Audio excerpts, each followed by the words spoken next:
Svainijos pastatas, ar ne, turbūt toks vienas garsiausių 90-ų Panevėžį iliustruojančių objektų.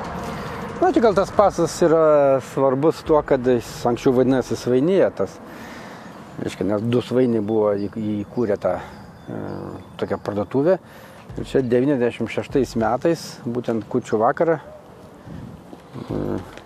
savininkas Rimas Okuličius pasikviečia 8 žinomus autoritetus. To meto jo nusikalstamų pasaulio ir tiesiog sušaudo su Svainiu, reiškia. Jau toks masinis žmogžudystės. Jo, jos pasikviečia čia į 2 aukštą, ten buvo toks biliardas, tipo, ar reikia aptarti. Kaip vertinat tą garsų į Svainijos susišaudimą, kuris toks apaugęs įvairiausiam kalbom, kad čia neva tai buvo verslininkas, kuris gynė save, kad paskui vos ne konkurentas, toks, iš tikrųjų daugybė, kaip sakoma, visokių legendų, mistikų yra apie tą Svainijos kavinės tų reketininkų sušaudimą, išpuolį, kaip sakoma, čia gynimasi. Okuličiaus sakė. Žinokit, tiesaus ir vienareikšmio atsakymo negali būti. Aš pamenu ir galiu dabar pasakyti tikrai, kad Svainijos savininkas kreipėsi į mus, kad jam išduotume ginklą.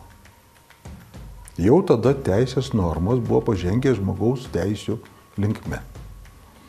Ir pas mus buvo toks raudonas spaudas nerekomenduojama.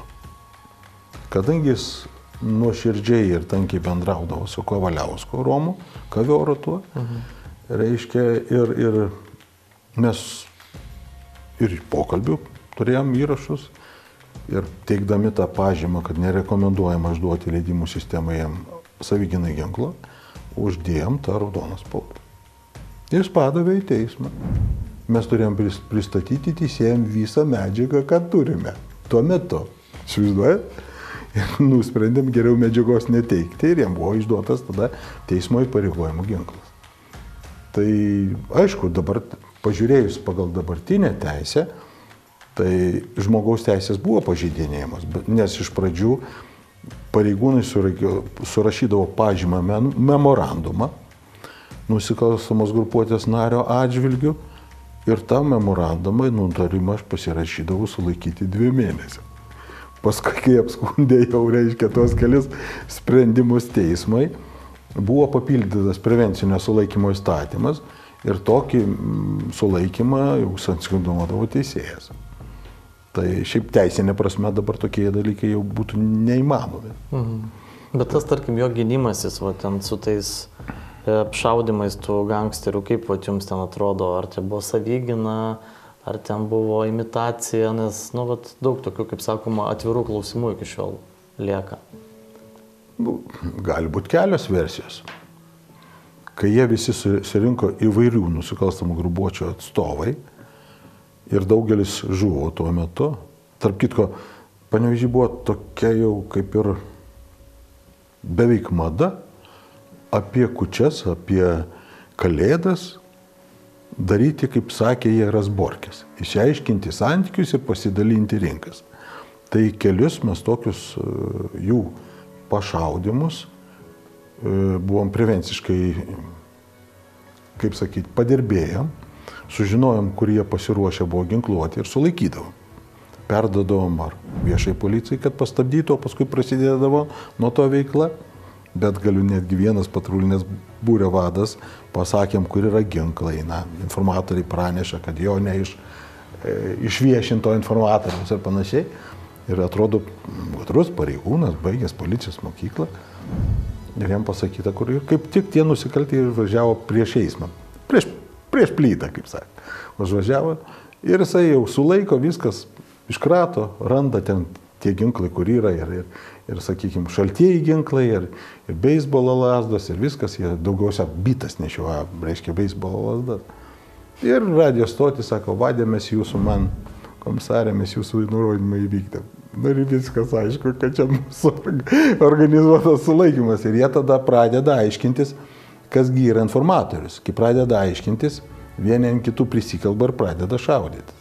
Tai bet tas toks visą laiką vieni kitus įtarinėdavo. Netgi ir tas pats Janonis, ir Vertelka, ir Baltušis, juk jie tarpusavį žudėsi, todėl kad vienas kitą įtarė. O jeigu dar eini ir specialiai išprovokuoji, eidamas perspėjai kitus kriminalinės policijos pareigūnus, Plyta toks buvo, atsimenu, ir, padarom bajerį, padarom. Priim, sveikas Romai, paduodi ranką, kiti mato ir sako, va. Suprantu, tai tokių dalykų gali padaryti. Kombinacijos arba, sakykime, tam tikrą prasme jų aplinkoje pasėti tokį nepasitikėjimą. Svainijos įvykiai vis dėlto turėjo labai didelį rezonansą, nes gal reikėtų priminti, tai kūčių vakaras. Taip. Ir kai yra nušaunami, iš 8 4 yra nušaunami organizuotų nusikalstamų grupuočių nariai, 4 yra sužeisti. Ir tai atlieka vienas asmuo, Okuličius, kuris, kaip oficialiai teigiama iš karto, kad pavartoja būtinėje ginti ir tokiu būdu, reiškia, bando apginti save, savo šeimai, savo turtą, pradėdama šaudyti į 8 pas jį atėjusius nusikalstamos organizuotos gaujos narius. Tyrimo eigoje Svainijos paaiškėjo, kad iš tikrųjų Okuličius iš anksto ruošėsi šitam. Akcijai šitai vadinasi. Jo, šitai akcijai. Ir jeigu tikėti tą informaciją, tai jis nesitikėjo, kad atvažiuos tiek daug. Nes iš tikrųjų buvo labai keista, nes atvažiavo vienos nusikalstamos grupuotės lyderis, tai pravardė Psichas, pavardė Tuzovas, ir atsirado kitos nusikalstamos grupuotės, irgi lyderis, pravardė Kestoris, o pavardė Vaitekūnas, su savo grupuotės nariais. Labai retai būna taip, kad dvi grupuotės šiuo atveju reketuotų vieną verslininką vienu metu. Paprastai būna tai, kad viena grupuotė reketuoja, o kita bando kažkaip tai stoguoti ar derinti reikalus su kita grupuotė. Šį kartą buvo 2 grupuočių lyderiai atvažiavę.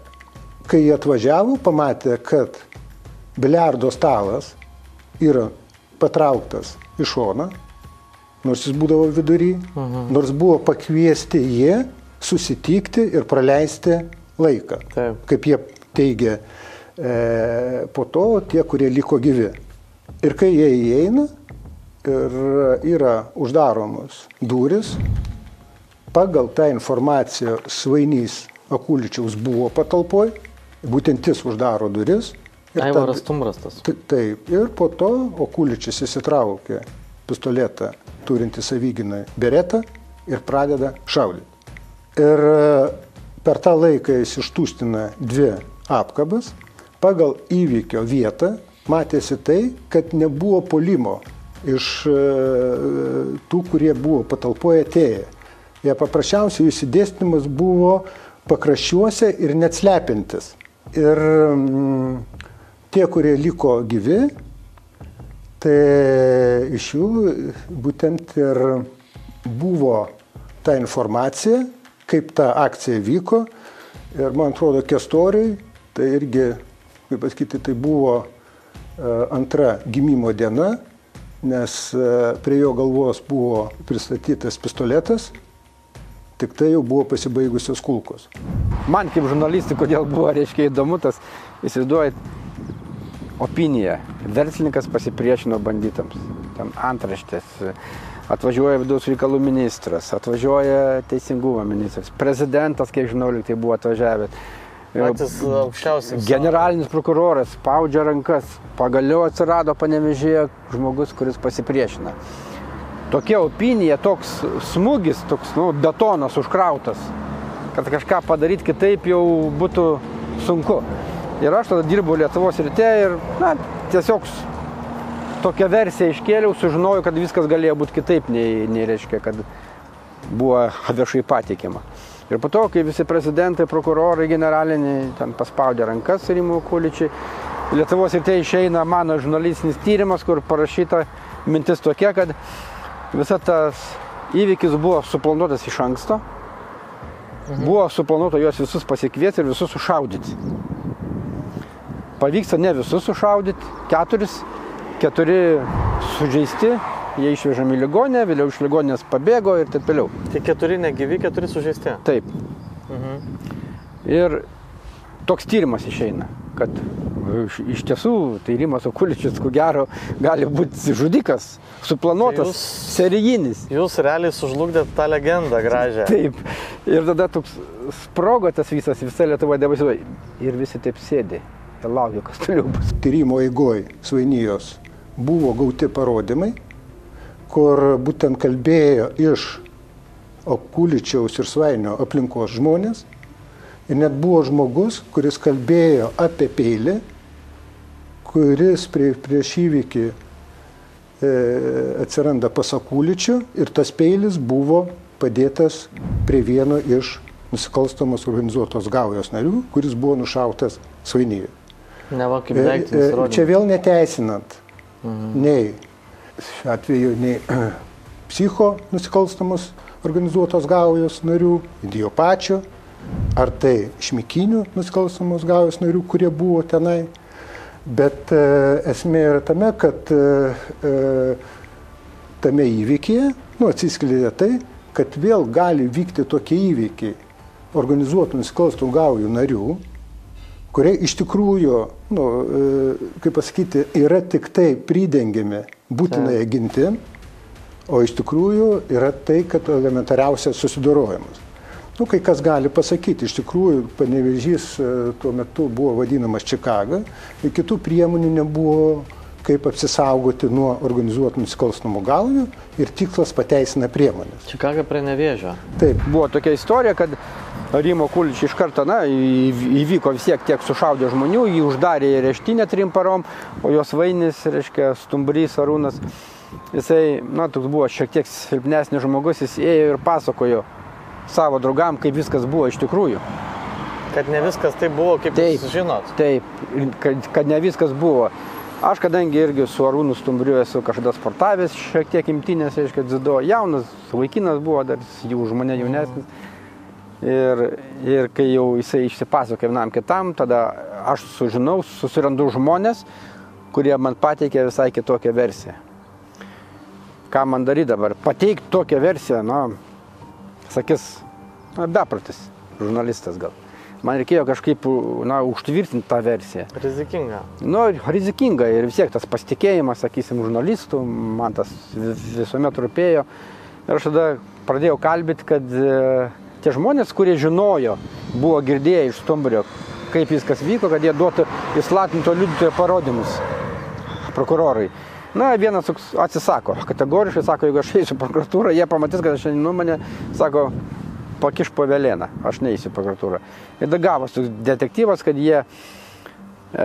aš jos prokurorą, Panevėžio apygardos, organizuotų nusikaltimų tyrimų, ir tą liudytoją atvežiau į savo redakciją, į savo kabinetą, naktį, Lietuvos ryto redakciją Panevėžį, ir kad jie susėstų ir užrašytų tos liudijimus, parodymus.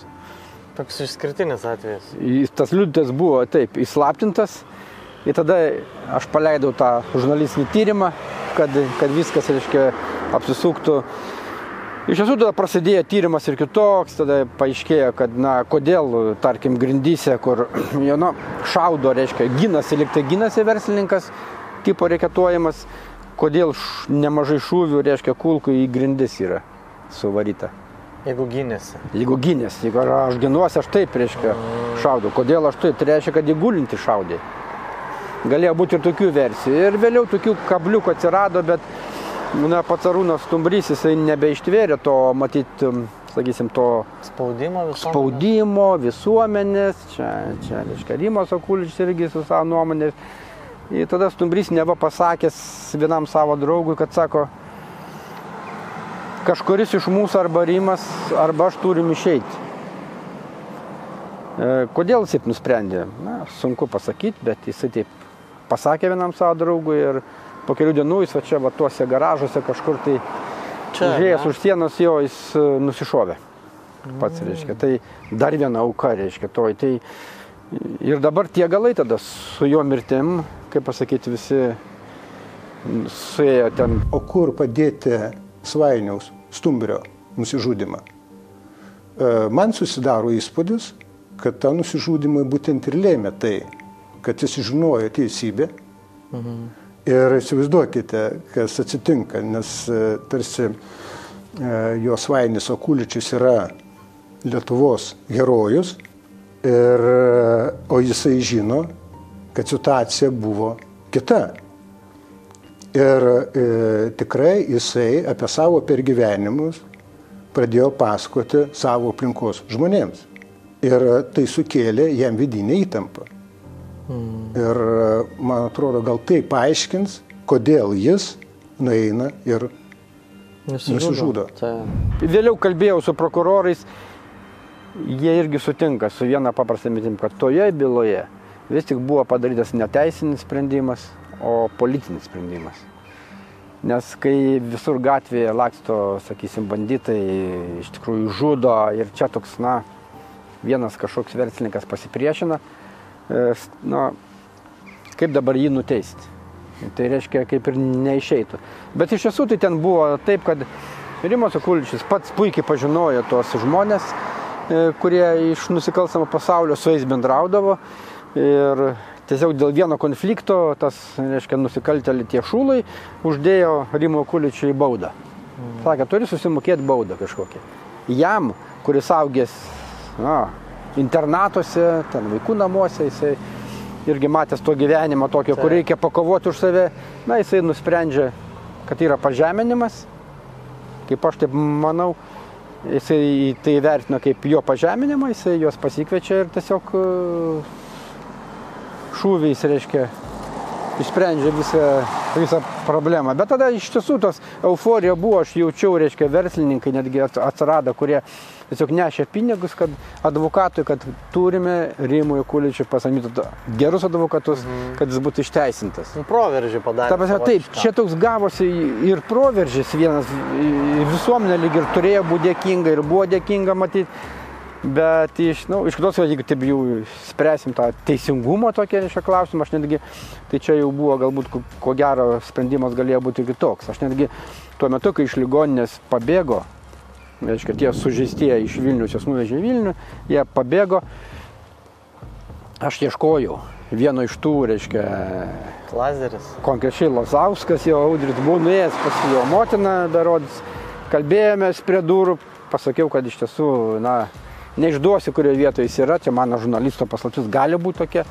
Sakau, noriu susitikti, bet kurioje šaly, kad jis papasakotų viską. Nes ten buvau girdėjęs... Savo įvykių versiją. Jo, nes ten buvau girdėjęs visokių pasakojimų, kad neva, reiškia, kai šaudė, tai Lazauskas užsidengęs rankomis, reiškia, veidą, sako, nešauk, jis gulėjo ant žemės jau, o jį iš viršaus ten, ar Arūnas, ar kas ten, reiškia, jį šaudė pistoletu, bet sužeidė.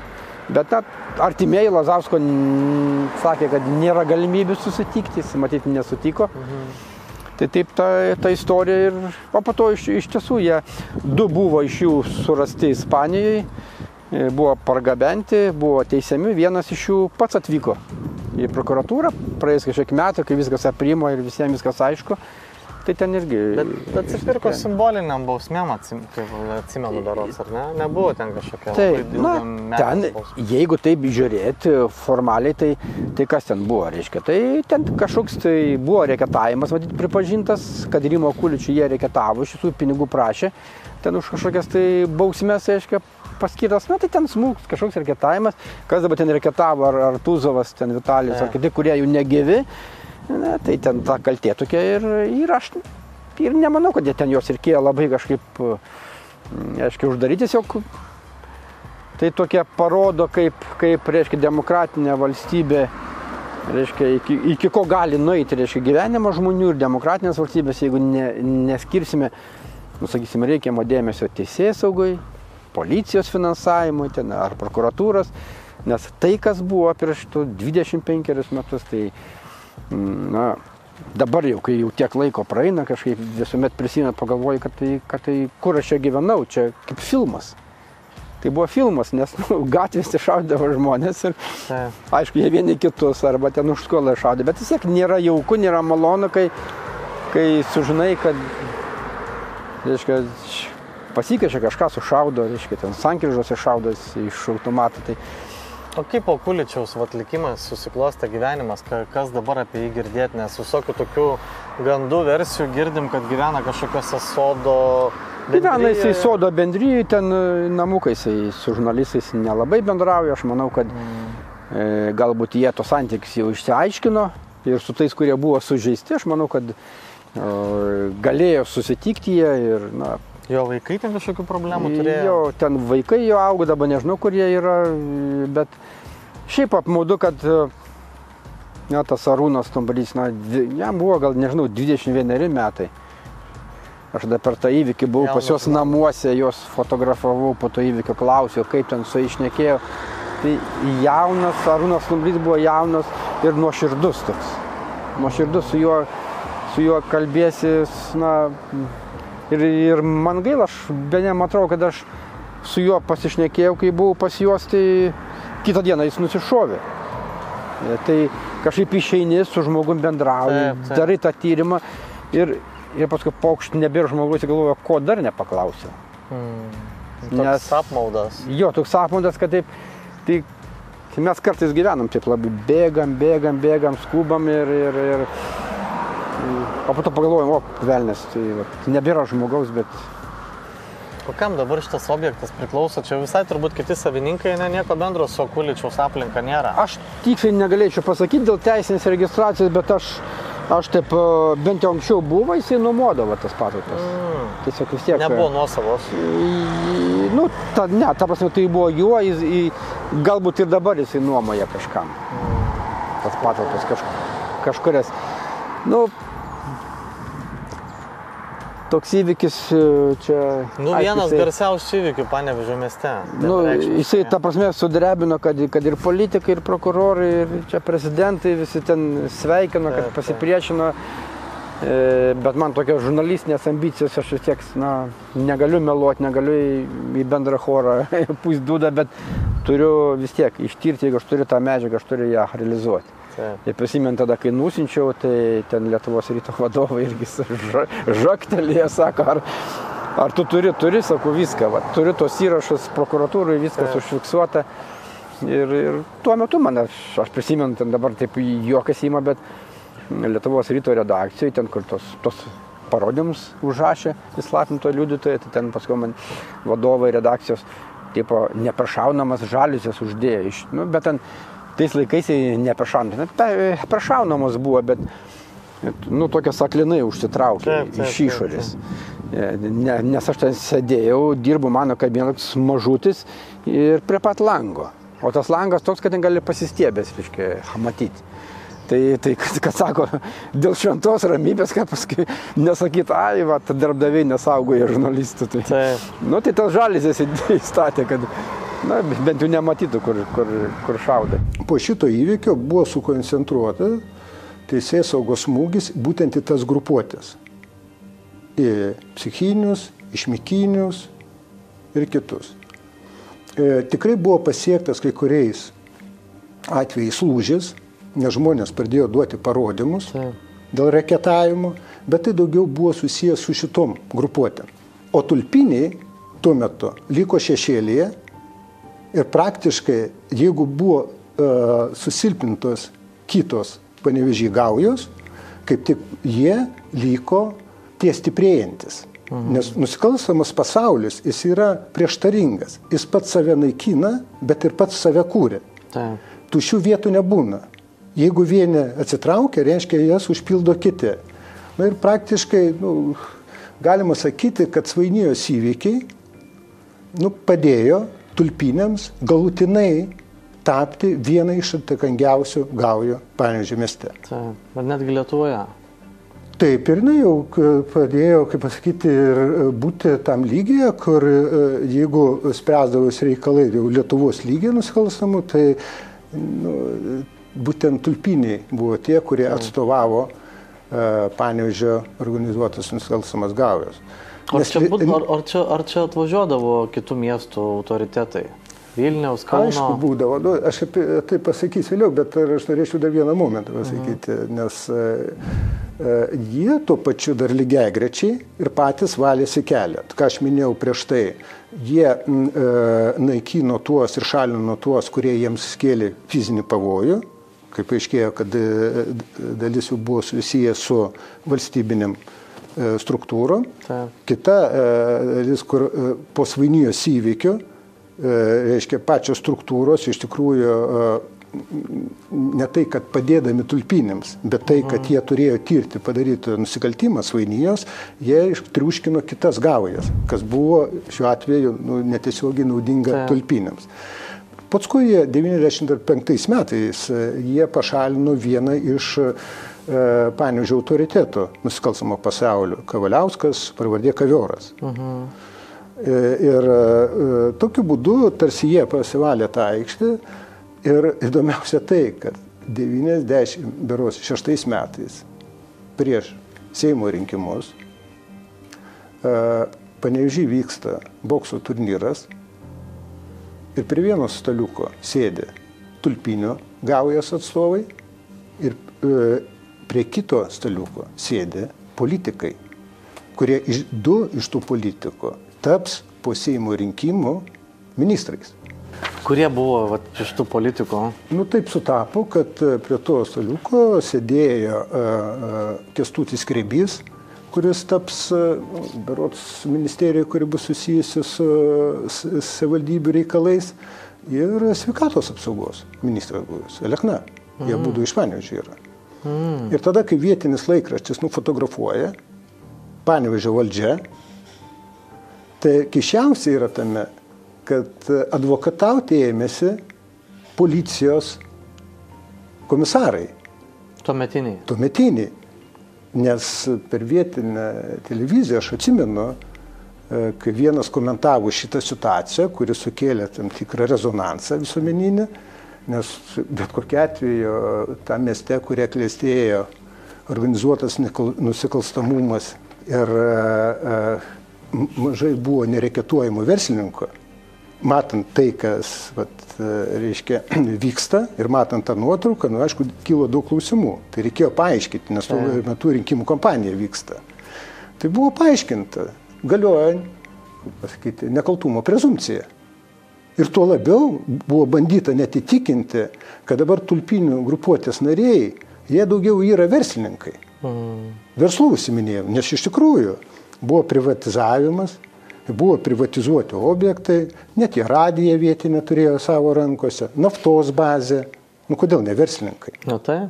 Aišku, tai buvo netiesiogiai, tai nebus pavardžių Baltušio, ar tai Čepovė, Andriušai, dar kiti asmenys, ir tai buvo vieša paslaptis, kam tai priklauso. Tai ir buvo balinama ta situacija tam, kad, aišku, išbalinti ir politikus, kurie, sakykime, gal netyčia papuolė į kadrą.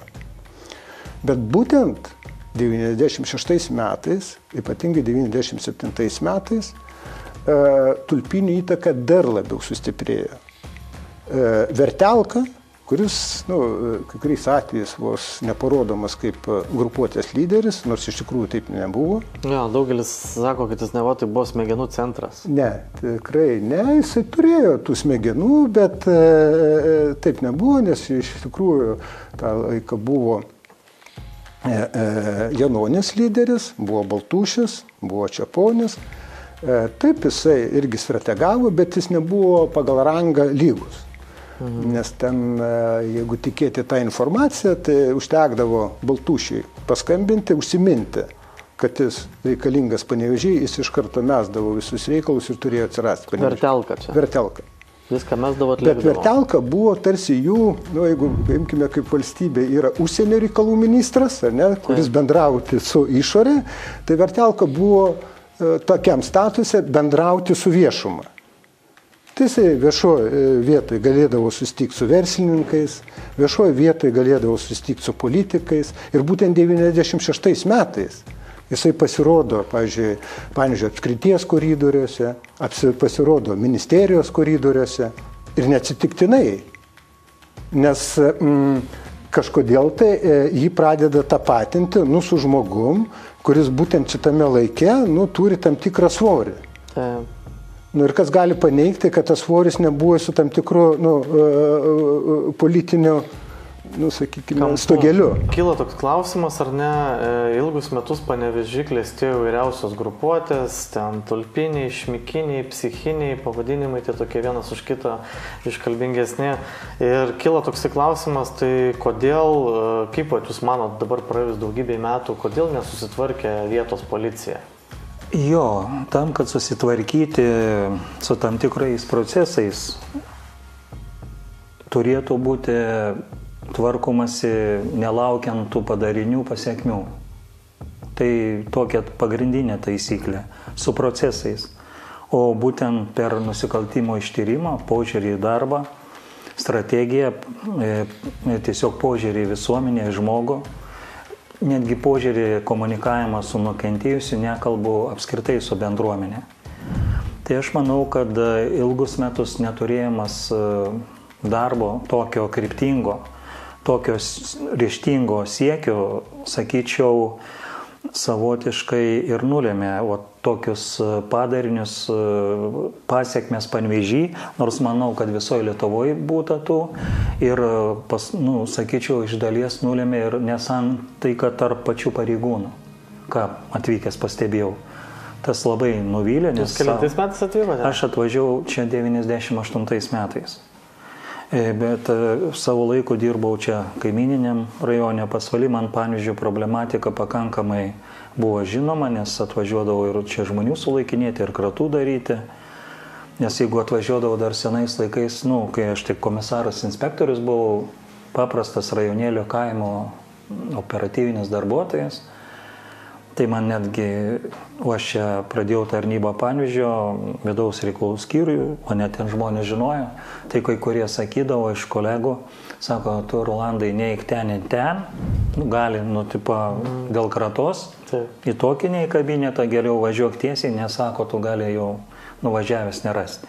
Tai tokį vaizdą jau senais laikais pastebėjau tarp pačių policijos pareigūnų. Reiškia, manau, kad visuma visokių, tai sakyčiau, tendencijų taip atsitiko, kaip atsitiko, o nusikaltėliai darė savo nusikalstamas veikas, savo juodą darbą ir čia tai buvo, o visą tą iš išorę eidavo matomai ir tie nukentėjusieji nebepasitikėdavo policija.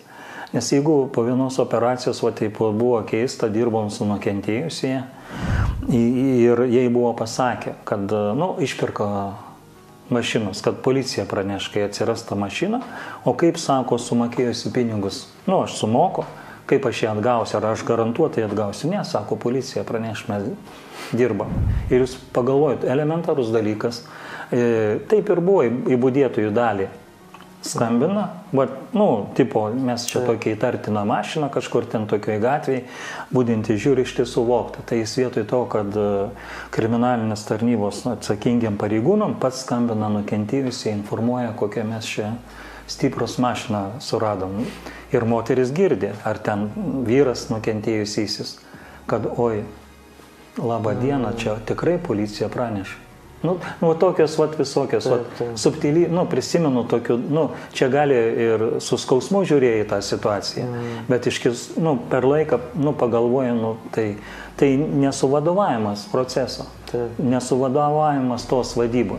Grįžtant į tuos būtent 90-97 metus, tai būtent ir buvo tai, kad jau tulpiniai jau tampa tokio lygio, kurie ne tik tai ten reikėtų užsiminėję, ten grobę, šaudo ir taip toliau, bet kadangi jiems padeda sudaryti įvaizdį, kad neva jie jau ir verslų užsiminėję, kad jau tarsi tas yra praeitis, ir jie jau tampa tokia organizuota gauja, kuri jau įgyja tam tikrą įtaką, svorį, kuris jau siejamas su tam tikrojom sąsojom, sakykime, valdžios atstovais.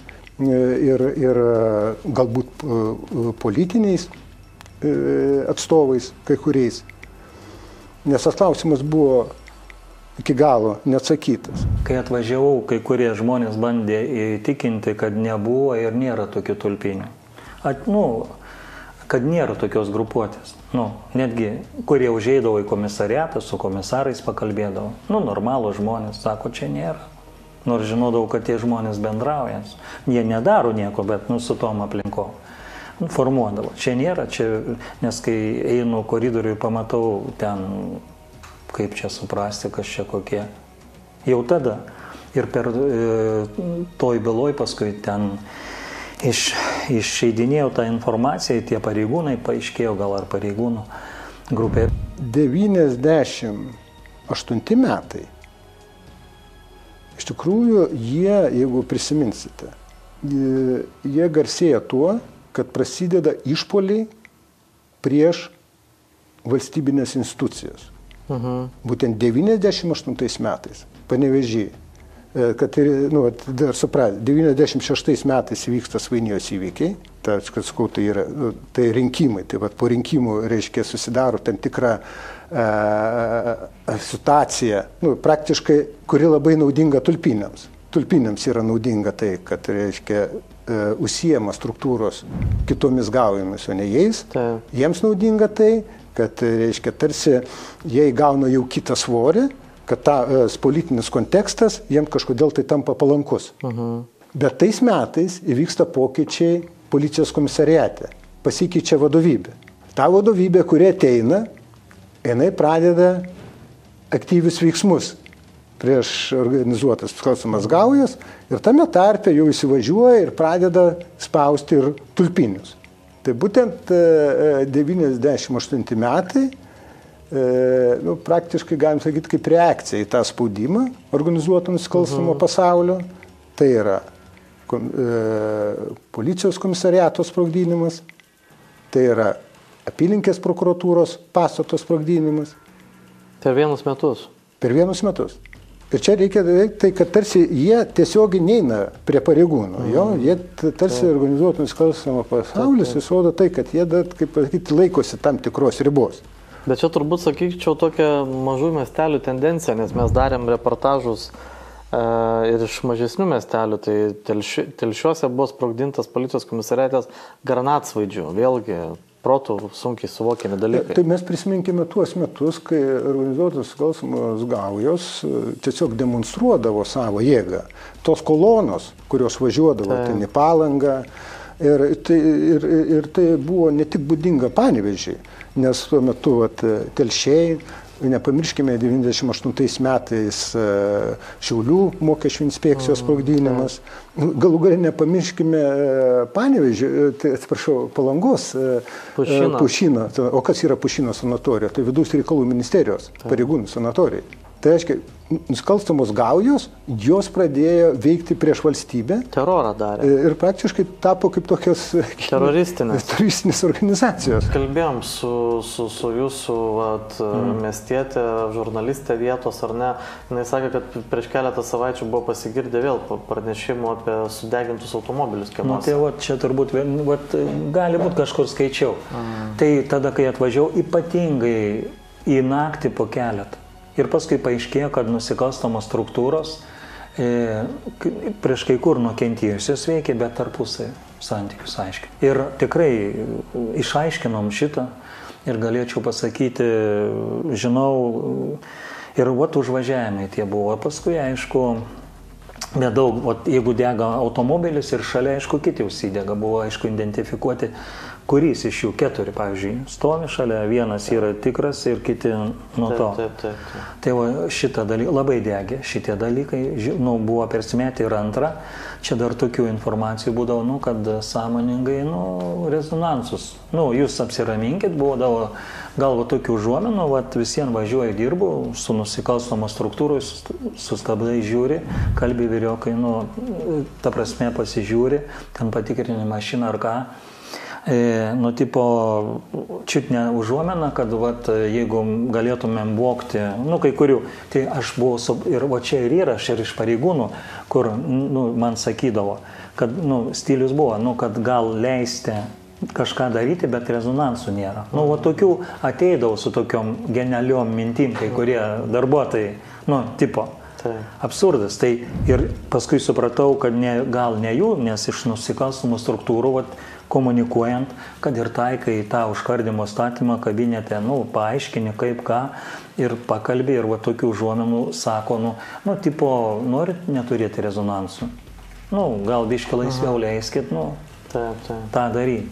Čia, suprantat, kai paėmė išpirkas arba, mašinų, tai nuo 28 likdavo į parą 4 ir tie, kur ant užšardymą. O gal ir nei vienos nebelikdavo. Bent kurį laiką iš viso nebelikdavo, nes paėmė su pinigais ir mašina kiti, kurie šalia dingdavo iš miesto, nes nežinojo, pas ką atvažiuosim ir ką sulaikinėsim. Iš karto matosi, gražu. Mieste mašinų neregistruojam, vagysčių. Tai ir čia buvo laikas, kai ateina policijos pareigūnai ataskaita, žiūriu mėnesį 28 mašinos. Rodo, kad 24 surastas. Kaip surastas, sako, išsipirkė. Apie ką mes save klaidinam? Ko? Ir sakau, pavyko su žmonėm, tai daug nepasitikėjo, bet žmonės, kai kurie vis dėlto nori rašyti pareiškimus ir tas paėjo ir paskui ir paėjo kaip ir kiti nusikaltimai. Tam reikėjo laiko, reikėjo kantrybės, reikėjo, kad žmonės patikėtų. Ne taip paprasta buvo pasiekti, kai daugelį metų jie matė galimų išdavysčių, tokių, kai jie sakydavo, kažkas atvažiavo, kaip sakiau, dar uždėjo didesnę tą baudą jiem vadinamą ir taip toliau. Bet jūs asmeniškai irgi įtariu gaudavot daug kritikos, kad ar ne ten po kurio laiko. Kad neva tai prie jūsų užaugo drakonas. Tai yra gaujos, kurios galėjo būti sutramdytos, bet galbūt nepavyko. Bet suprantat, kai žinai viską, turi tą informaciją ir teiki ją vadovams ir tikėsi pagalbos ir sako, į Panevėžį nevažiuosim, jie patys susitvarkys. Iš Vilniaus. Taip, būdavo tokių dalykų. O tos pagalbos reikia, nesgi galų gale pats patrulis arba netgi padalinio vadovas kažkoks turėjo asmeninę baimę, jis tikras panevėžietis. Aš tai ne panevėžietis, Anykštėnas. Ir man ten pažįstamų nebuvo. O jie visi užaugę vienam kieme, kažkaip nepatogu. Pamenu, aš dar Bžaiskis toks buvo, reiškia, nušautas paskui. Tai jie sustoja, aš važiuoju, reiškia, mieste, vienas kriminalinės policijos vadovas, jie stovi sankryžoj, 5 mašinos, kabrioletai ir eismas sustojęs, kamštis. Kelių policijos mašina važiuoja, jie kalbasi. Ir visi žmonės žiūri, niekas nieko nedaro. Išlipau, surinkau visų teisės, liepiau į kabinetą ateiti. Pasikviečiau kelių policijos vadovą, sakau, visiems po maksimumu. Ir viskas. O jie tada nieko nedaro, kadangi tu mato tavo poziciją, jie nieko nedaro. Įsirikiavę prie durų stovi.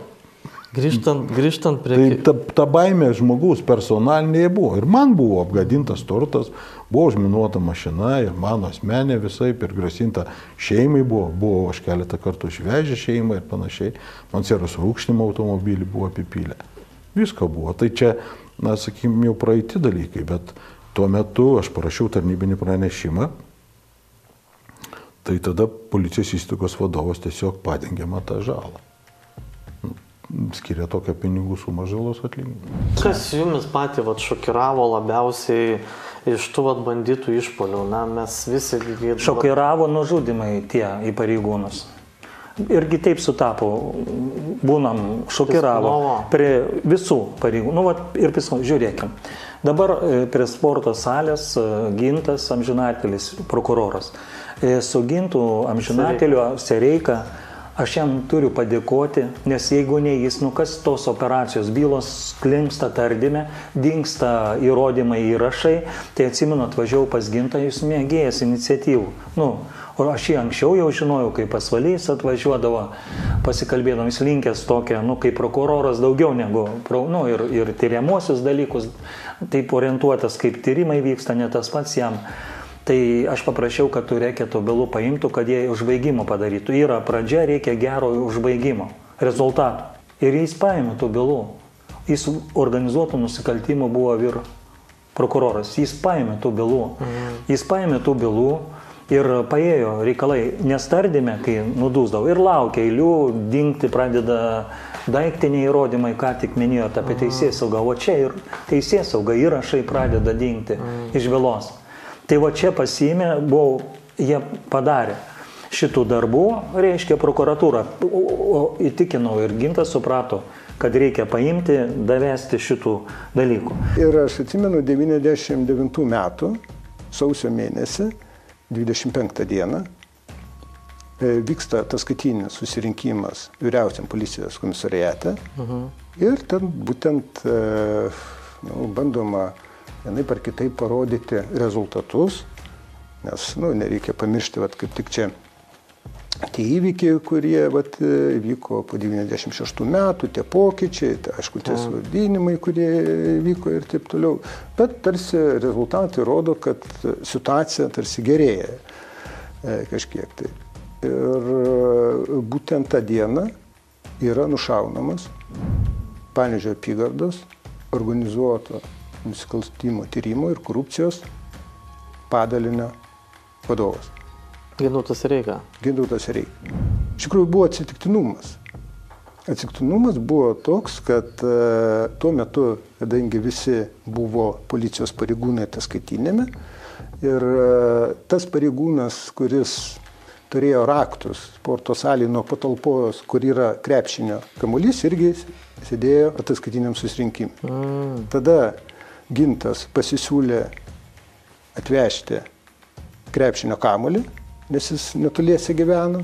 Ir pasirodo taip, supuolė, kad būtent tada laukia žudikas, nes tas žudikas, kaip po to paaiškėjo, jisai vieną kartą laukė, kitą kartą laukė. Tai šį kartą jis atvažiavo ir tada buvo nušautas. Tada prie sporto salės jis išvažiavo kamuoliu. Galėjom kartu važiuoti ar ką. Visi jo tą vakarą. Man atrodo, dar buvo vienas prokuroras tą vakarą, 18 valandą atsimenu. Jis sako, laukiam, buvo pasitarimas, atvažiavę Tulpių 60, aš čia važinėjau reikalų, dar tokios nukentėjusius, buvo tokia žaginimos, merginos reikėjo nukentėjau, tą pasirinkęs ir sakau, palošiu, bus namuose visi ir važiuosiu toliau, aš per žmonės kalbėsiu. Tai pats nekabinetinis buvau, nes kitai būtų nieko čia nebuvo. Ir man prikaištaudavo, kodėl aš ne kabinete būnu, kai vyr komisaro, o važinėjau. Dirbu, nepatiko. Visą laiką kritika. Bet aš noriu pasakyti, smūgis ir buvo, kad jis išvažiavo ir buvo nušautas. Laukiam, nesulaukiam, išsiskirstėm. O paskui 8:30 kažkur gaunu operaciją, važinėdamas, kad sako, Gintą nušovė. Tai jį nušovė tada 18 valandai. Šiaip pagal Europos lygmenį, tai buvo antras prokuroras. Europiniu mastu. Europiniu mastu, kuris buvo, vienas buvo nušautas Italijoje. Tai tas parodo, kad jau buvo peržengta ta riba, kai organizuotos nusikalstamos gaujos, būtent Panevėžyje, nuo pastatų, nuo demonstravimo savo jėgos, jau pereina link konkrečių pareigūnų. Įdomiausia tai, kad tyriant Gintaro Sereikos nužudymą, paaiškėjo, kad įvykio vietoje, kur buvo rastos kulkos to ginklo, tas ginklas buvo panaudotas prieš keletą metų Panevėžyje. Prieš vienus verslininkus. Ten buvo rasta įvykio vietoje tada būtent surinktuvė gilzių. Nes prie šito ginklo buvo gilzių surinktuvė ir bėgdamas tas, kuris vykdė pasikėsinimą, tą surinktuvę pametė. Tai leido, to įvykio vietoje, reiškia, tą rasti ir stamo pasaulio atstovai, ko gero, nežinojo, kad yra jau kaip sisteminimi duomenys pagal konkrečius nusikaltimus, kur buvo panaudotas šaunamasis ginklas. Šitos gilzės nes buvo patikrintos Federalinio tyrimo biuro laboratorijai, kad tiksliai būtų nustatyta, ar tikrai taip, kad tos gilzės ir iš to pačio ginklo, kur buvo panaudota prieš keliarius metus Panevėžyje. Ką jūs galvojate? Buvo tada pakviesti tie asmenys į apklausą prokuratūroje. Čia tulpinių tie bosai. Ne, čia buvo, tikrai, čia buvo verslininkai. Tada nebuvo žinoma, kas pasikėsino. Tai kad nepakėsino, nužudė Gintą Sereiką. Buvo įvairių versijų, bet buvo aišku, kad ginklas buvo panaudotas ir aišku, prieš ką buvo panaudoti. O jie buvo verslininkai. Jie buvo pakviesti ir apklausos metu jie neatskleidė aplinkybių. Net ir savo versijom nepasidalino, kodėl buvo kėsintas į juos. Tiesiog nutilėjo. Ir po to tyrimo eigoje išaiškėjo, kad kai jie išeina, sako, mums reikia pasitarti. Mes tada nuspręsime, ar kalbėti, ar ne. Tyrimo eigoje buvo gauti duomenys, kad jie susitinka po šitos apklausos su aukšto rango policijos pareigūnu Vilniuje, kuris anksčiau dirbo Panevėžyje. Tie verslininkai po to, gal taip ir sutapo atsitiktinai, jie daugiau nedetalizavo, kodėl jų atžvilgiu buvo padarytas šitas pasikėsinimas. Buvo tam tikra informacija, kad galėjo jie būti susiję su, galbūt su spalvotų metalų kontrabanda. Galbūt žmonės pagalvojo, kam tada kalbėti, nes jeigu tu pasakysi A, turi pasakyti B. Taip. Gal tai ir buvo tai, kad, aiškinimų santykių tarp tų, kurie užsiminėja neteisėtų verslų ir šiuo atveju gal buvo bandoma patraukti konkurentus. Ar tas pareigūnas, jisai buvo atveju šiaip atsitiktinis konsultantas, ar jisai buvo gal tas vadinamas globėjas, čia dabar tik tai laikas atsakys. Bet taip nėra duomenų, kad, kaip rodo filmuose, kad susirinko gaujos lyderiai ir nusprendė teismą padaryti teismą Gintui Sereikui į pašalinimą. Gal atėjo laikas pasakyti, kas iššaukė Ginto Sereiko nužudymą. Nes tuo metu Panevėžyje, kai siautėjo nusikalstamos gaujos, kai Panevėžys garsėjo kaip Čikaga, jis ir garsėjo teisėsaugos struktūrų tarpusavio nepasitikėjimu ir tam tikrais karais. Įvykę nusikaltimai mieste kartais buvo panaudojami tarpžinybiniams karams, tarpžinybiniams santykiams aiškintis. Pasitikėjimo tarp policijos, prokuratūros, saugumo praktiškai nebuvo. Visi prieš visus. Taip lėmė likimas, kad aš pradėjau dirbti Panevėžyje teisėsaugos struktūroje 97 metais specialiųjų tyrimų tarnybai ir pradėjau vadovauti specialiųjų tarnybos Panevėžio padalinį. Ir aš mačiau tą susipriešinimą ir aš supratau vieną dalyką, kad jeigu nepavyks įgauti pasitikėjimo mums, mes nesustabdysime to nusikalstamo pasaulio Panevėžyje. Mes neapginsime Panevėžį. Ir man teko tarpininkauti tarp tuo metu pasikeitusios policijos vadovybės naujos atėjusios ir prokuratūros, kad tas pasitikėjimas atsirastų. Ir to pasitikėjimo pagrindas buvo viena byla, labai konkreti. Tai buvo byla susijus su tulpinių grupuotės nariais ir ta byla buvo ne kur kitur, buvo Kupiškė. Nes, tarsi pagal nusikaltimo vietą. Ir jinai buvo tarsi užmarinuota. Tai būtent tada pagal tą bylą buvo pasiektas toks susitarimas, kad jeigu Gintas Sereika, kaip padalinio vadovas, inicijuoja šitos bylos paėmimą iš Kupiškio prokuratūros, policija savo ruožtų turės galimybės sulaikyti vieną iš paieškomų toj byloj Tulpinių grupuotės narį. Tai buvo ir padaryta. Buvo byla paimta, grupuotės narys sulaikytas, suimtas. Tik po to tyrimo eigoje Ginto nužudymo paaiškėja, kad būtent ir šitas bylos paėmimas, tas suėmimas ir davė pradžią tam įvykiui, kuris baigėsi prokuroro žūtim. Būtent jo nužudymą organizavo organizuotos nusikalstamos grupuotės narys, kurio brolis buvo suimtas šitoje byloje. Tai tikrai prokuroro Ginto Sereikos byloje, aš nežinau, kad būtų tiesioginiai nurodymai kokie duoti iš gaujos lyderio, bet visi žinome, kad grupuotės narys, jisai neveikia be grupuotės autoritetų žinios. Man susidarė įspūdis, kad palaiminimais buvo gavęs.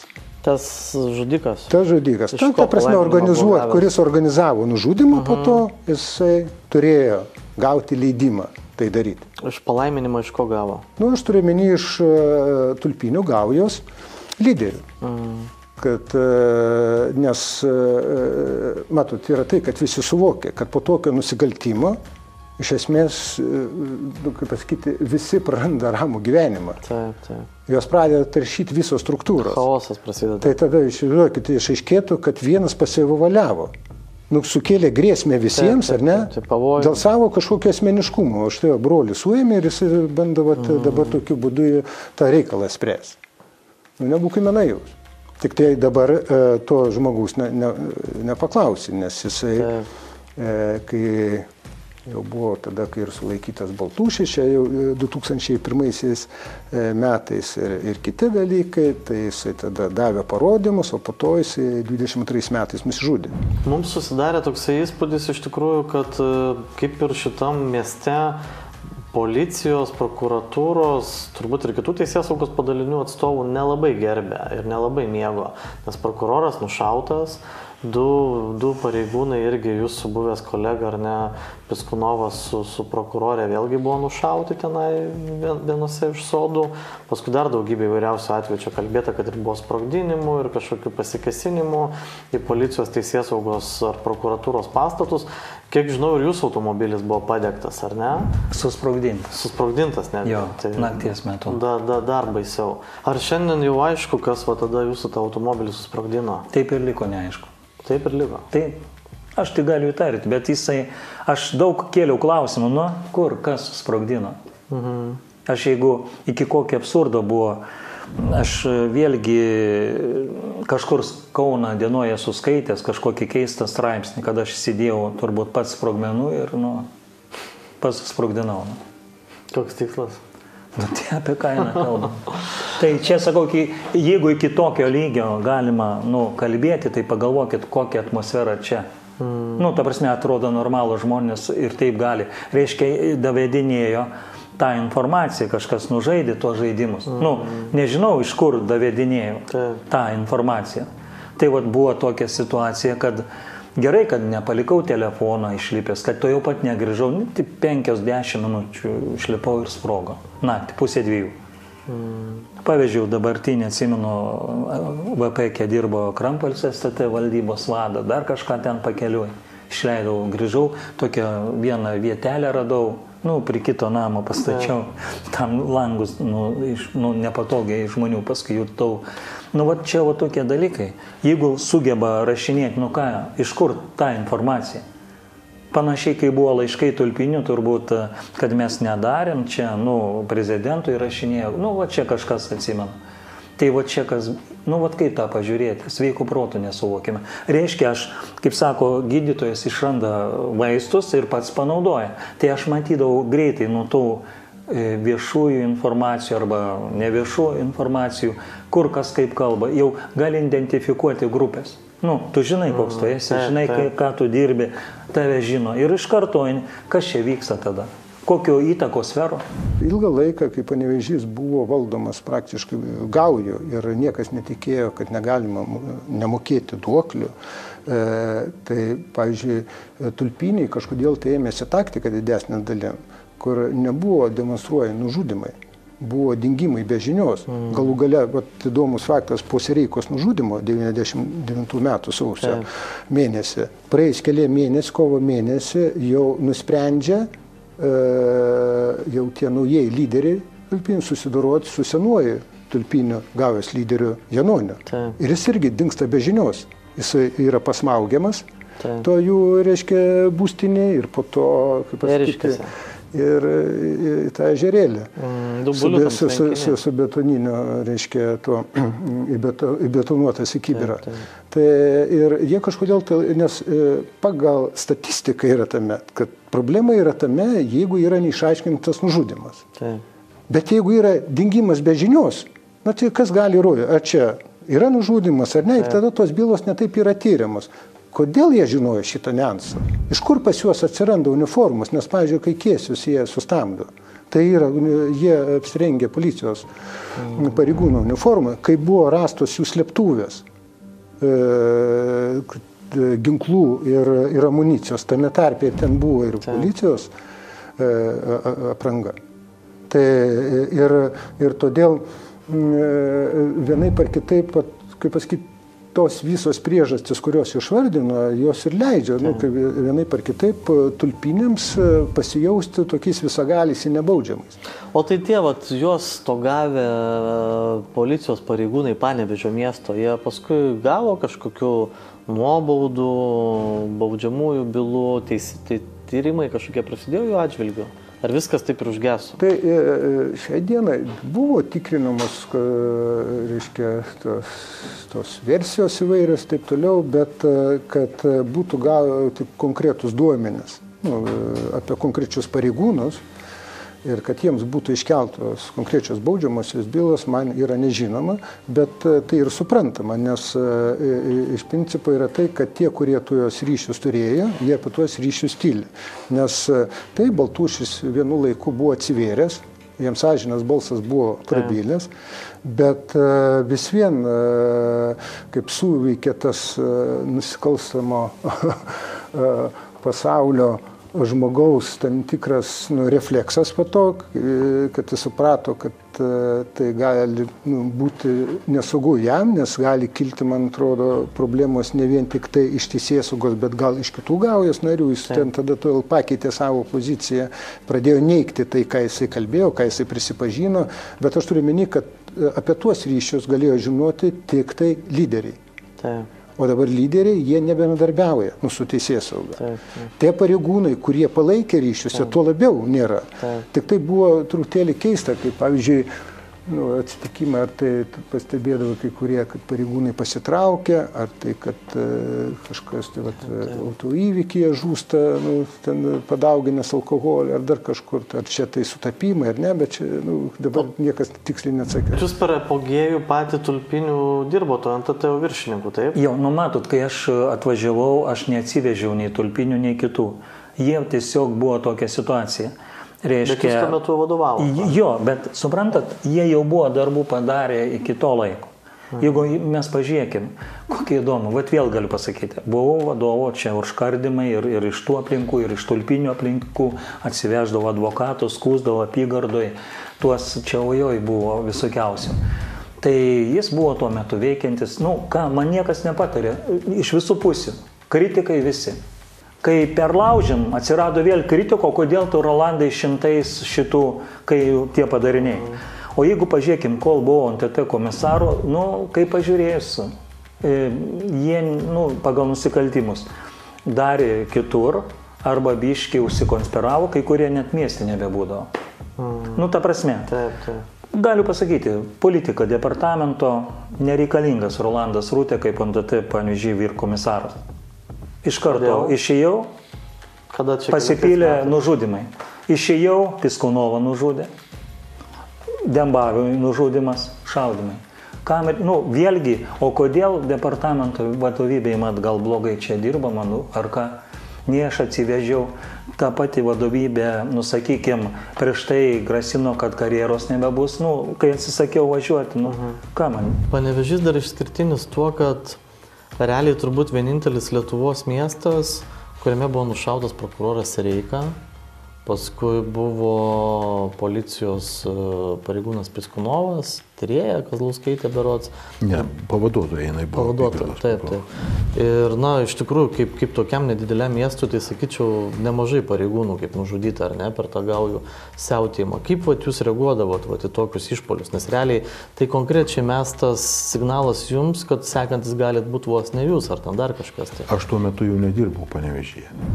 Nei kai Sereika nužudė, tuo metu nedirbau Panevėžyje ir nei Piskunovas su Kazlauskaitė. Jie draugavo, kartu gyveno. Jie yra netyčinė auka. O Sergejus be abejo žinojo, kad jį medžioja, jis mane buvo perspėjęs, kad jis matė per langą automatą išlindusi. Ir aš galiu pasakyti, jis buvo neatviras. Jis dirbo Saločiuose ir pasakojo, kad toks automatas, žino, kas iškyšo, tai sakau, papasakok viską, kas buvo. Ir buvo neatviras iki galo, bet pasiruošęs buvo. Ta prasme labai gerai, nes jis peršovė vieną iš tų žudikų. Ir kitas policijos pareigūnas, pas kurį kreipėsi pagalbos, irgi buvo neatviras, neperspėjo policijos, reiškia, suteikė met pagalbą žudikų ir panašiai. Ir gavo štai televizorių. Televizorių? Da. Premija. Da, padėka. Tai va, tokių dalykų yra ir be abejo. Tai ar galima pasakyti šiandien dienai, kad Sergejus Piskunovas galbūt laviravo tarp dviejų pasaulių, ir teisės saugos, ir ten to šešėlinio pasaulio? Jis turėjo tokią lakią frazę. Aš jį labai gerai pažinojau. Mes pradėjom po aukštosios mokyklos baigti dirbti kartu. Jis turėjo tokią frazę, aš valdau informaciją. Tai taip negali būti, kad žmogus valdytų informaciją. Kriminalinės policijos pareigūnas gauna informaciją ir jie perduoda nustatytą tvarką. O jeigu tu žiūri, kaip ją panaudoti, tas įtarimas toks yra. Ir aš negaliu kaltinti, žmogaus nėra, įrodymų nėra, bet ta abejonių yra. Konfliktas buvo labai didelis vidinis. Ir ten netgi būdavo taip, kad, reiškia, vienas kriminalinės policijos komisaras, reiškia, jisai savo kolegom kabinete, reiškia, pristatė mikrofoną ir jie, kai sužinojo, kad jisai dirba valstybės saugumo departamentui, tai jie atleido ir ten paskui sekdavo, vienas kitas žiūrėdavo, ir tas, reiškia, su tuo susijęs su Sergejaus Piskunovo nužudymu, buvusio ekonominio policijos vadovo, tai ten jį sušaudė su prokurorė, reiškia, Kazlauskaitė, Sodų bendrijai, tai tuo metu labai buvo pasklydęs ta žinia, kad kriminalinės policijos komisaras Kęstutis Tubis grasino Sergejui Piskunovui susidorojimu. Ir ten žiniasklaida daug rašė, kad buvo kažkokį įrašą padarė, kažkas ten girdėjo, grasino, negrasino, nes įsivaizduoja. Tuo metu Kęstutis Tubis buvo generalinio policijos komisaro pavaduotojas. Ir eina tokie įtarimai, kad jisai užsakė galbūt Piskunovo nužudymą. Tai įsivaizduojate, reiškia, kokią įtampą turėjo išgyventi pats Kęstutis Tubis, bet, nežinau, ar čia jo laimėje, ar kaip, bet aš tą įrašą esu girdėjęs. Man Sergejus Piskunovas buvo davęs jį paklausyti, ten iš tikrųjų tame garse girdisi, kaip užtaisomas pistoletas, kalbasi Sergejus Piskunovas su Kęstučiu Tubiu, bet ten nebuvo tokio tiesioginio grasinimo, bet tiesiog, jis ten mato ginklas ant stalo, ten jisai, reiškia, ten kažkaip veikia. Ir po to, kai ta informacija pradėjo lysti, kad jisai galbūt ten yra prisidėjęs, jis pasikvietė mane, Kęstutis Tubis, į savo, reiškia, generalinio policijos komisaro pavaduotojo kabinetą vakare, po darbais.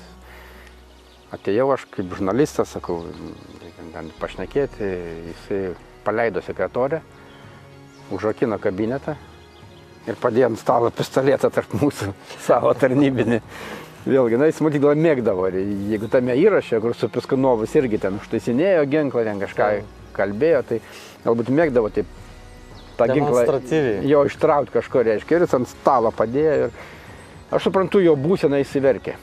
Jis verkė, jis šaukė ar tu supranti, sako, kaip ten, nu, aš šito rusiško keiksmažodžio gal nekartosiu, bet jis trenkė tą ginklą, sako, tu įsivaizduoji, kiek man sako, tas viskas nervų kainuoja, tas visas, reiškia dabar, kad jam tokie įtarimai eina. Ir aš pirmą kartą mačiau, iš tikrųjų, aukštą policijos pareigūną, kuris, nu, jau kuriam nervų nebelaikė, kuris verkė. Iš tiesų, aš ten jau jaučiausi, gal ten mes išsėdėjom, nežinau, ar 2 valandas, bet jaučiausi kaip kunigas, kuris išklausė žmogų. Jam palengvėjo? Jam matyt palengvėjo, bet aš tada išėjęs pagalvoju, kad, na, tikrai atsidūriu tokiam epicentre, nes ten kažką girdėjau, kažkį įrašą žinau, kažką parašiau, ten irgi kažką žinau. Ir kai viskas taip sueina į tave pasikeičia pistoletą ant stalo ir tada supranti, kad, na, tiesą sakant, aš taip pagalvoju, sakau, gerai, sakau, matelį, papuoliai. Sekretorės nebėra, kabinetas užrakintas, pistoletas ant stalo. Na ką, jeigu, kaip sakyti... Liudytojų nėra. Jo, liudytojų nėra, kaip jie čia dalinosi, gal pinigus, gal ką, gal nepasidalino, nušovė, nusišovė, aiškinkis vėliau. Tai, nu, tik aišku, čia anekdotas, bet kai įlendi į tą visą, sakysim, santykių ir policijos pareigūnų santykius, tos visą aiškinimus, tai tenka jau, jie tave irgi tada priima kaip tos šeimos narį ir bando tave kažkaip, reiškia, įtakoti, pasiguosti ir visa kita. Čia yra tokia žurnalistinė tyrima, jeigu darai, čia tokia yra kasdienybė. Būna, jeigu tau pavyksta, sakysim, įlysti į tą tokią terpę jų. O galite įvardinti tą komisarą, ar dar nelabai? Ne, tai aš įvardėjau, Kęstutis Tubis. Tai šiandien politikoje besireiškiantis žmogus. Jo, Anykščių meras. Tai irgi taip, kaip pasakyti, ten visokių tų istorijų buvo, reiškia, po mano tyrimo vieno ir jam buvo griežtas papeikimas, reiškia, dėl piktnaudžiavimo kažkokių, reiškia, policijos komisariate. Bet aš taip dabar iš to laiko tokios perspektyvos aš vertinu, kad, na, iš tiesų dabar taip, anksčiau gal pasakyčiau, ten Tubis ten tą darė, arba taip ten mačiau, bet aš iš laiko perspektyvos dabar vertinant, nu, o kokios buvo galimybės tada policijos, sakysim, galimybės apskritai veikti, dirbti, reiškia, sugaujami, reiškia, jokių mikrofonų, jokių pasiklausimų. Jų irgi, reiškia, ta materialinė bazė irgi buvo tragiška. Tai po to taip ir gaunasi, kad, reiškia, Tubis sulaikydavo spalvotą metalą kontrabandą, neva kontrabandą ten. Po to ta įmonė jam padovanodavo, ne jam, bet policijos komisariatui naują automobilį, ryšio priemonių, stotelių daug. Tada tą metalą grąžindavo. Bet jeigu dabar tai vertinti yra paprastas reketas, tu sulaikai prekes, po to gauni už tai, kaip sakyt, naudą kažkokią tai komisariatui, jo konkrečią labai. Tai po tų tyrimų, na, Kęstutis Tubis buvo nubaustas. Bet tai, ką jiems, sakysim, tuo metu policijos komisarams teko išgyventi, ir tie santykiai, juk jie susitikinėdavo ir su gaujomis, ten jokia paslaptis, kad būdavo vieni komisarai leisdavo vienai gaujai veikti labiau, dirbti su kontrabandom, bet jūs tada raminkit kitus, kad nebūtų jokių, reiškia, čia nužudimų aplink, o kiti griebdavo ir tada ten būdavo, na, sakysim, betvarkė. Daug nužudimų būdavo, niekas jo nevaldydavo ir tas va toks, nu, ir dabar tikriausiai, jeigu norėtumėt pakalbinti, ne kiekvienas komisaras ir sutiktų kalbėtis, prisiminti tos įvykius, nes, nu, kaip jie prisiminti, jie patys ir su tais bendravo, ir su tais, ir įklimpė yra, ir buvo įklimpė kažkokias istorijas, dabar jam tą viską kalbėti, prisiminti nėra labai malonu. Tai va dėja ir nenori, didžioji dalis, nenori. Dirba. Nu, tai matyt, kad, jo, ten ir dėl to, kad ir tų konfliktų buvo. Jo, ir tų konfliktų buvo ir apskritai. Ar buvo jis kažkaip mušamas, kankinamas? Taip, kaip aš paklausiu, kas šaudys. Aš taip paklausiu, kas šaudė, kaip įsireiškia, taip nešaudė, ne ta žodis, pradėjo juoktis, aš tada, kaip nesijuokti, bet nusišypsoju. Aš tada visiems į dešinę šoną įspyriau.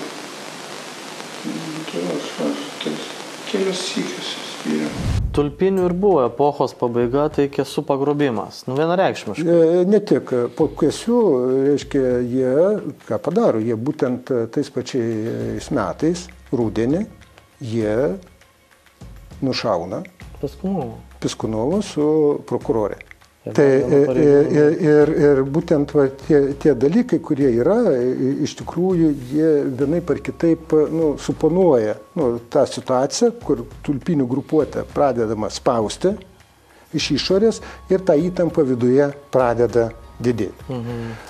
Ir praktiškai jeigu po to, kai įvyksta jau būtent sulaikymai tulpinių, čia po 2000 galas, 2021 pradžia.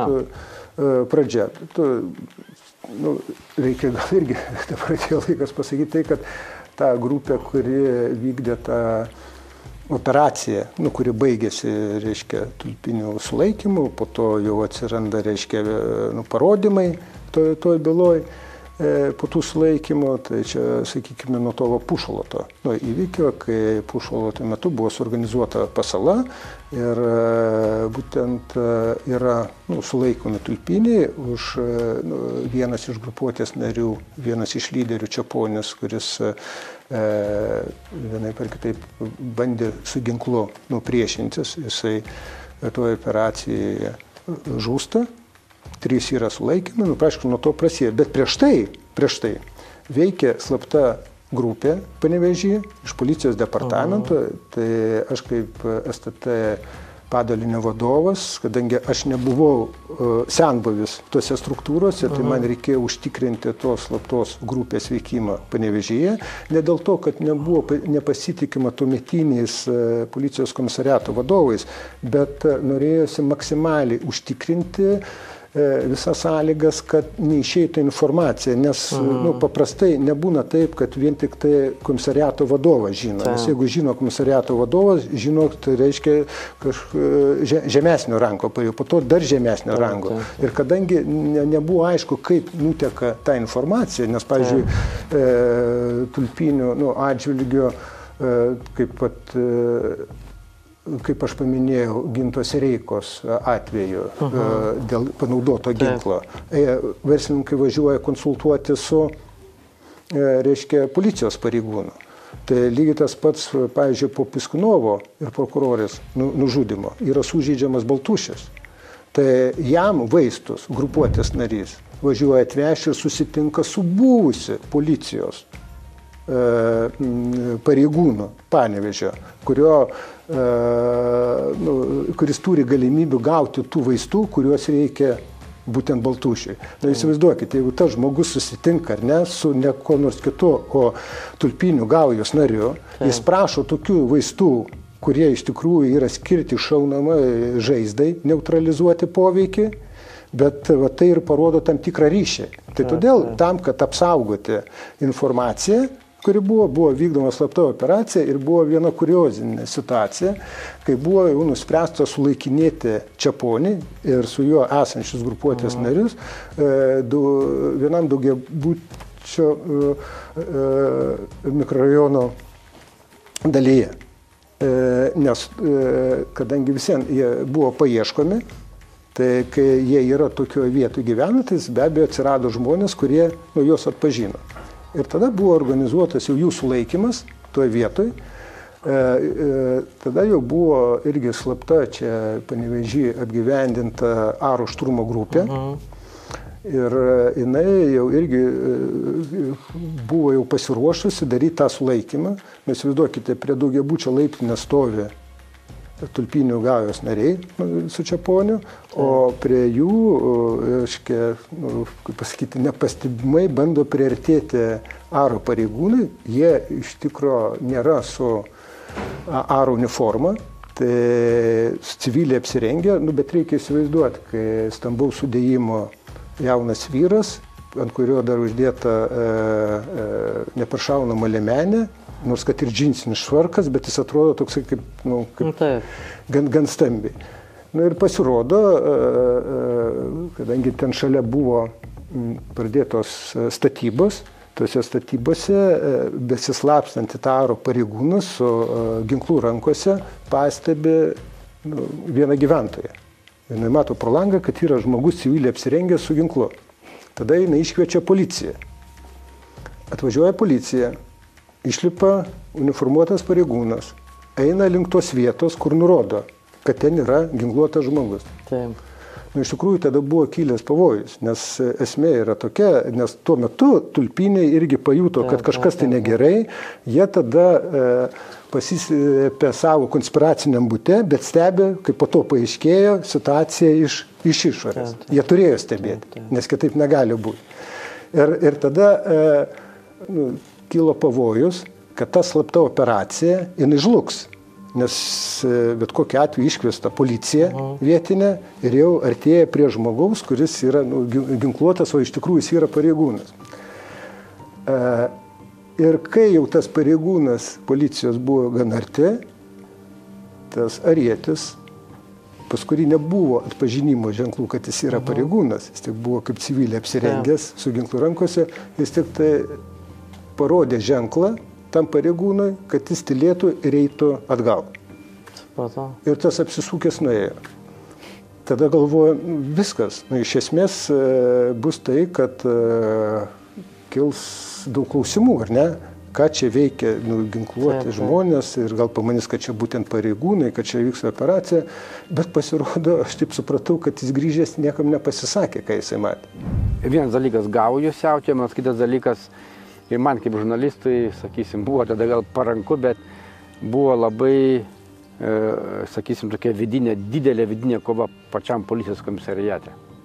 Kova dėl įtakos. Jo, ir ten buvo iš tikrųjų didelė, ten buvo toks ekonominės policijos vadovas Sergejus Peskonovas, kurį vėliau nužudė irgi, reiškia, kaip spėjama, tulpinį, reiškia, ten su kriminalinės policijos vadovo Kęstučiu Tubiu, ten buvo tokia konkurencija, kur netgi jie, sakysim, susitinku su vienu, tai kitas sako, žinau, su kuo tu buvai susitikęs, ten kažkokie vaikščiodavo iš paskos, mus lydėdavo, stebėdavo, kam ta informacija nuteka ir visa kita. Tai jeigu vidiniai, reiškia, tokie buvo konfliktai viduje komisariato, tai aišku, kad jeigu atvažiuoja iš Vilniaus kažkas dirbti, jie tikrai dirbs ir nemažai dirbs atskirai, visiškai atskirai, kad jie niekas nieko nežinotų. Bet kodėl vyksta mieste tokie kraupūs dalykai ir kažkokios vyksta intrigos, konkurencijos? Dar čia reikia, žinot kaip yra. Kodėl? Matomai šalia pareigūnų visada kažkiek. Aš nebijau, aišku, jau STT po biškį 97 susibūrė, aš manau, kad jie turėjo tos informacijos, gal ne visą realizuotą, tekdavo pabendrauti, nes iki to laiko policija pati ryškindavo tuos pareigūnus, mes esame ir mano skyrius, išryškinęs ten kišininkavimą, bet paskui po biškį stiprėti STT pradėjo ir jie, manau, tikrai turėjo, gal ne iki galo išdirbti, aš manau, kad per tą tulpinių, va čia, kur čia tie, aš manau, kad liko tokios informacijos, turbūt galimai, kur tikrai galima buvo spręsti gal tarnybinės atsakomybės, gal senatis, ar baudžiamų, nežinau. Tai tokių užuominų esu girdėjęs ir sakydavau, Rolandai, dabar pamatysi. Nes kai tu išaiškini nusikaltimą, su nusikaltėliais, tu atvažiuojas nepradedi čia ir taip visokių čia policininkai nepatenkinti, amžinatilsį Vladimiro vyrkomisaro čia atsiunti iš kažkur, čia kažkas. Bet kai tu pradedi, net atvažiavęs net nereikia žiūrėti, tu stengiasi iškoti kalbą, tu stengiasi, kad tie pareigūnai tavęs klausytų, kad jie dirbtų, tu užvedinėjai pats priekiai, važiuoji tuos įvykius, iš paskos tempi, žiūri, kaip jie dirba, tu bandai, nes tu su jais nedirbai, suprasti įvykio vietoje, kokios jų kompetencijos, kokia jų yra požiūris. Ta prasme, tu turi pačiupinėti, kartu važiuoti. Tai sakau, ir čia ir yra, manau, kad tą, ką jūs sakot, čia vis dėlto yra ir nėra taip. Ašgi daug kur nuo mažumės užaugo kai kurie nusikaltėliai, jeigu policijoje yra ta atmosfera, strategija, požiūris, aš manau, kad ir ONTT čia dirbdamas teko susidurti, kad buvo žmonių, kurie ant dviejų kėdžių. Aš galvoju, kad prasideda... Ir tarp policininkų. Jo, yra, tikrai buvo. Aš nesakau kitokio lygio nusikaltamo, bet tarnybinio, nestatutinio to vadinkim, kur neturėtų. Viskas nuo to prasideda, aš manau. Aš manau, kad daug kas nuo to prasideda. Kaip tu pastatysis požiūrį, strategiją. Tai vat per tą užkardimą kažkiek pradėjo lysti tie nusikaltimai, nu ta pradžia buvo. Ir mano požiūris toks, teisingai amžinatelis Kudjanovas pasakė, mes nežiūrėkim procentų, mes viską registruojam, aišku, jeigu tu viską registruoji, kad ir 10 ten, nu, ta prasme, ir aišku, tas procentas išaiškinamumo kyla. Ne tam nereikia savęs apgaudinėti. Vyriausias, aš manau, nuo to nukentėjo. Jisgi atsiuntė vieną valdžią, o kitas sako, ne, blogai, niekas čia nesivežė tų nusikaltimų. Ar šiandien jau... Žmonės daug darbo įdėjo ir paskui sako, ne, jūs čia kažką ne taip darot. Nu, reikia parodyti, nu, kad va, čia mes vat, kaip darom ir taip toliau. Jūs pažiūrėt visą krūvą faktų, kurie yra nepaneigti, kurie yra realiai bylos medžiaga, kurie yra jau tapę ir Panevėžio kriminalinė istorija ir parodo tą visą tamsiausią Panevėžio gyvenimo istoriją, to pačiu ir Lietuvos, ar ne, kriminalinė istorija. Tai man toksai klausimas tada kyla, o tai ką teisėsauga veikia visus tos metus iki pat 2000 vasaros, kol tulpiniai nepagrobė Kesų ir jų vairuotojo. Nu, ką aš minėjau, iš tikrųjų... Tai reiškia, buvo susijus labai.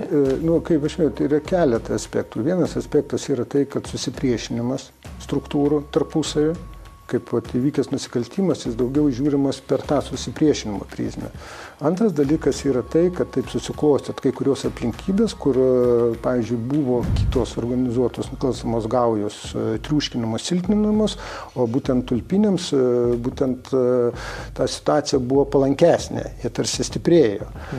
Kaip minėjau, po Svainijos įvykių, kur yra antra ir trečias dalykas yra tai, kad, ką ir minėjau, apie ryšius su policijos pareigūnais, kad jeigu po Baltušiaus sužeidimo, kai buvo nužudytas policijos pareigūnas Piskunovas su prokurorė, tai važiuojama paimti vaistų ne iš ko nors kito, o iš buvusio policijos pareigūno, kuris savo laiku užėmė aukštą rango pareigas. Tai mes dabar už tai suprantam, kad atvažiavę Panevėžį nelabai ir gaunam komentarų iš buvusių Panevėžio policijos pareigūnų, nes jie nenori kalbėti, taip išeina, jiems gal nemalonu. Nu, nežinau, nes, kaip pasakyti, matot, tas Panevėžio mentalitetas, jisai niekur nepasidėjus, jis transformavosi. Kaip Jūs manote, kas tai yra per fenomenas, kad kažkokia neapykanta buvo teisėsaugai tuometinių Panevėžio nusikaltėlių? Matot, tie įvykiai negalima vienareikšmiai, jie yra skirtingi. Nu, tam tikri sprogdinimai, tam tikri tos atakos į pareigūnus yra. Bet jos tokios tikslinės buvo. Jo, tikslinės buvo atakos ir, nes jeigu dėl mano automobilio, nu, galėčiau sakyti, nes kai pradėjau dirbti, tai aš iškėliau tokį lygybės principą, kad visos tos vadinamos grupuotės turėtų būti paliestos. Nėra išlygų, kad viena, nu, čia tipo geresnė, o kitas spaudimas kažkoks pradžia per organizuoto užkardimo įstatymą. Nu, tos griežtesnės priemonės, kurios ėjo, kada žmogus turi būti namuose. Tuo laikotarpiu, kaip ir pats prevencinis jau buvo baigęs, aš dirbau pasvaly, telšiuose taikiau, o čia jau buvo galima organizuoti užkardimo įstatymą. Tai buvo visiems išdalinta. Nu, požiūris, kryptis tiesiai teisinga, kad valstybė, įstatymai veikia, konstitucija, o ne taip, kad apmokestinami žmonės nusikalstamų struktūrų, jie dar turi valstybėje mokėti, o dar turi nusikalstamam struktūrų. Ir žmonės jautėsi nesaugumą. Aišku, jie mokėjo ir jie, bet, nu, tokį požiūrį valstybė neigiama, nes kodėl jie turi ir valstybė nesudaro, o viskas prasidėjo, kai žmonės pradėjo kalbėti. O nebuvo kalbos, kam jie sakys. Nes buvo, sako, atvažiuoja nusikalstamos struktūros, pažmų, tikrai žinau per vieną reketą bylą, kad pasakė, aš sakau, kodėl ten 96 metų tiek $1000 sumokėjai. Tai jį pasakė, aš tais metais atvažiavau, tai man atvažiavo po valandos ir pasakė, dar 10 000 pakelia. Nu tai tikrai. Tai vat ir šitą situaciją, kaip mano, tai buvo operacija Reketo, kadangi net pažintų, to technika sudalyvavo mašina operacijai. Paskui paėmėm ten po 6 metus iš tam tikros nusikalstamos struktūros nuėjo. Reketo užfiksavom. Sudalyvavo. Toliau pradėjom tą reketą, žmonės kreiptis. Čia sudalyvavom. Tai buvo sekmadienis, kai žmogus paskambino, kad Velžy ten angarusi kažkokią įtartiną mašiną, berniukai tą. Buvau davęs savo telefoną, kur generalinis kažkada davė, tai aš čia atvažiavęs, Telšiuose tą buvau daręs, daviau savo telefoną miestui, kad man skambintų, aišku, buvo tokių visokiausių skambučių, bet iš tų 100 kokie 5 labai geri. Tai vienas tas buvo, tas sekmadienį. Tai mes paėmėm, pasirodo, mašiną ten su traileris ar ten kokia fūra, ten buvo užpulta ten Raseinių rajone ir kur.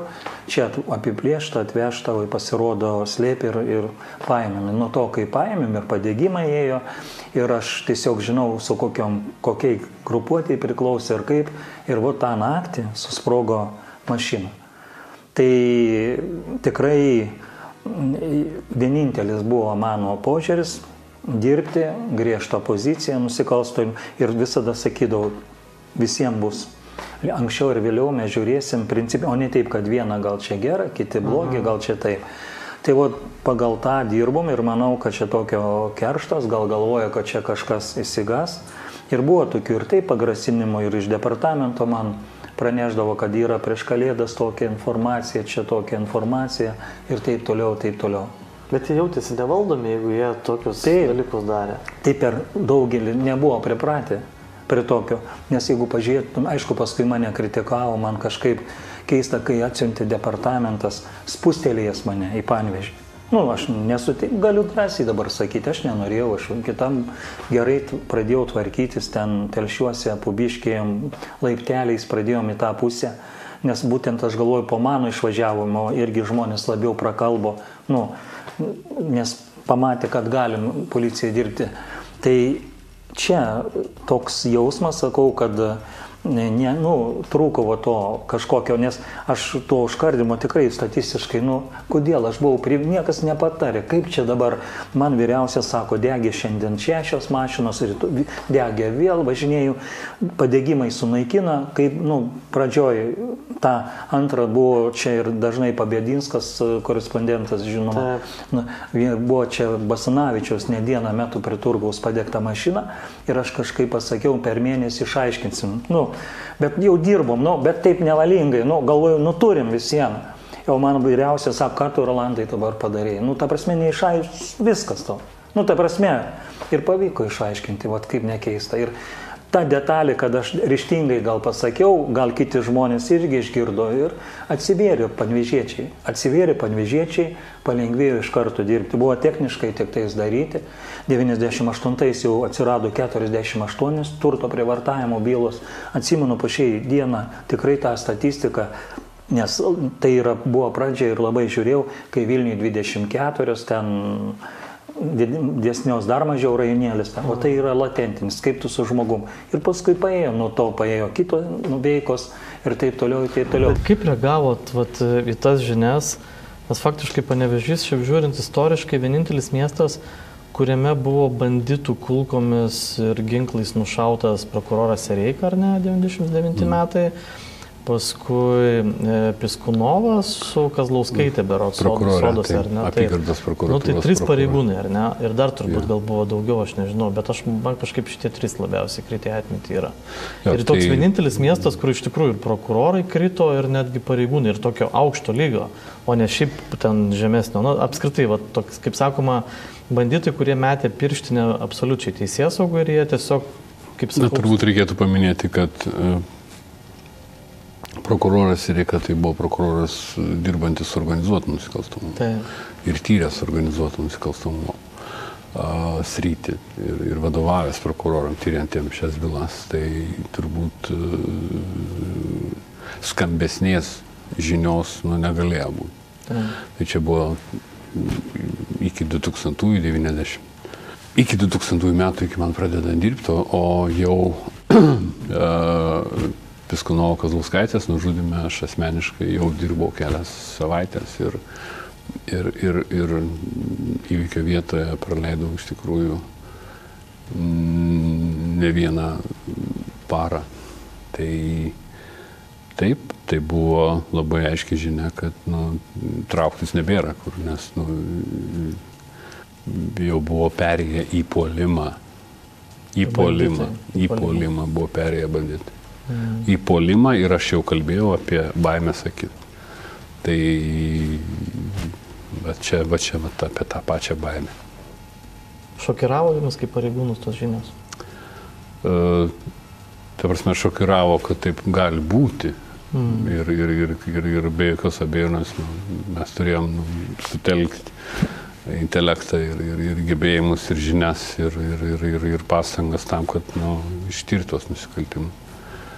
Ir vėlgi tuo pačiu ir mokėmės. Mes visi mokėmės iš to paties Artūro Urbelio. Darbštumo ir užsispyrimo. Tai tada aš ir turbūt sugalvojau tą sąvoką apie 1000-mečio prokurorą. Jam tokį skyrėt pavadinimą, ar ne? Jo. Aš kaip suprantu, tuo metu, kaip vyko tie įvykiai Panevėžio mieste, tai turbūt neskaičiavot niekas darbo valandų. Tai be jokios abejonės, tai taip. Ir buvo momentų, kai grįžti namo žmona primena, kad aš turėčiau gimdyti, nepamiršk. Tai buvo ir taip, ir jau nebebūdavo laiko nei viešbučiui, nei kažkam, tai pareigūnai ir pas mane mėgiodavo namuose, ir prokurorai, tai toks laikas buvo, ir tas laikas buvo neįkainomas pamokas. Šeima kentėjo faktiškai? Asmeniškai? Atsiprašau šeimos, taip. Nes aš įsivaizduoju, nelabai matydavo paties namuose ten bentą kažkurį laiko tarpą, ar ne? Taip. Bet aš jau atsiprašiau daug kartų.